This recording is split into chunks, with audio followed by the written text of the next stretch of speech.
Trey, you've strung a little bit. You hit the 2 big threes late back here late in the or midway through the second half. What was going through your mind, and what gave you the confidence to hit those shots? Finally hit one. I feel good. And my teammates, every day in practice, they don't do nothing but just encourage me. Just my preparation, staying ready daily. But it's really kudos to my teammates for finding me open shots and keeping that confidence from me. So. How big were those shots? Really big. When Trey's hitting, it gives our team a lot of more spacing on the floor for, guards like me, Mel, DP to drive downhill and create more opportunities for, other shooters and live threats to floor and stuff like that. So. Elmarko, you got to the line a few times and made all 6 free throws. How have you cultivated that aggression and become a more aggressive offensive player?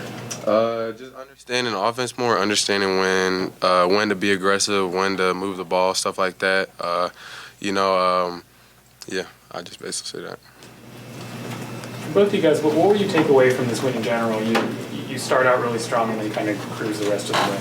I say definitely a learning experience. Try to take each game for what it is. A lot of games we come out slow first half or second half, and tonight we kind of did that again. But I'm glad we got the win. We could definitely learn from it though. And where we're trying to go later, we got to clean that up. So I was glad to kind of see that earlier instead of later in March.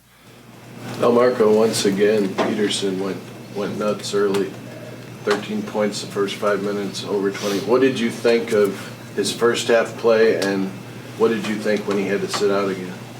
It's crazy to say, his first half play is he does it with such ease, and we've been seeing it since summertime. So as crazy it is for you guys to see it, for us it's kind of normal, but it's really not normal. But I'm not gonna talk about that. He had a really good first half, so I'm not gonna talk about the second half. So Trey, you played well without him again. What was the motivation when he went out? Was it just trying to keep the energy up? He did a good job first half of putting us in a good space to keep it going. Even when the other team went on a couple runs, we were up enough to where we can kind of take that impact and just try to play harder the second half, finish the game. What do you guys think of the crowd? It seemed like there was a noticeable amount of KU fans in the building. It's really nice. I remember my freshman year; it was similar with a lot of blue, and then crimson in the crowd. So it's really nice, going to other schools in the Midwest and getting a lot of love from KU fans. So yeah, it's really fun, especially because his coach's alma mater. So he wants his game pretty bad. So yeah.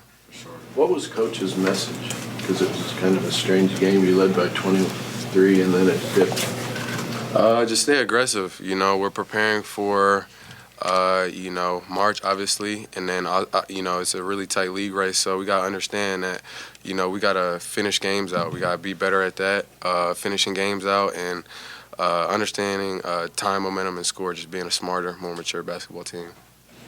How do you guys handle, the pressures at this time of year where it feels like each game has more importance attached to it than the last? I wouldn't say it's really pressure. That's kind of why we came here. This is the fun part of the season. Just feel like now it's more details we got to hone in on, so that's why each game is kind of more and more serious. But, it's the fun part of the season. It's really no pressure. Bryson kind of chipped in and all fast. It's almost got close to a triple-double. Just what can you say about his impact tonight? He's special, man. Whenever he's dominant and playing like that, I feel like him and Flora, one of the best bigs in the country. They're both so talented, so skilled. It makes it easy on me and other players, because they're creating double teams every play. So, we need them to be aggressive. How have you seen him develop as a passer? I think it was a career high in assists tonight. See that? Yeah. That boy was diamond. Yeah, he was diamond. That's kind of normal for him. I feel like it's whenever he puts his foot on the gas, it's just louder like this. But we see it every day in practice. He's 6'11", skilled, could do anything with both hands. So I feel like whenever him and Flory, all of us too, just keep our foot on the gas, it makes it easier on everybody else. What did you guys think of seeing Cole knock down a three? It had been a while for him. It felt really good. I've been saying it since forever. We know the work that he puts in. He's super hardworking, and just super hardworking kid. He's putting a lot into this team, to this sport and this craft. So seeing him hit that shot was really good. So just happy for him to hit that shot. We're all encouraging him to shoot more. So. Anything else? Yeah, defensively, it seemed like OSU couldn't get anything going inside. Were you guys kind of a point of emphasis to let them shoot and to kind of play more defensively in the paint, or did that just happen as the game went on? I'll say just more like personnel, whoever's on the court. They got some shooters and then some drivers, and I feel like most of the game they kind of played their drivers, and we kind of just played towards that and tried to take away their shooters. So it looked like we were making them shoot, but we were just really taking away their shooters.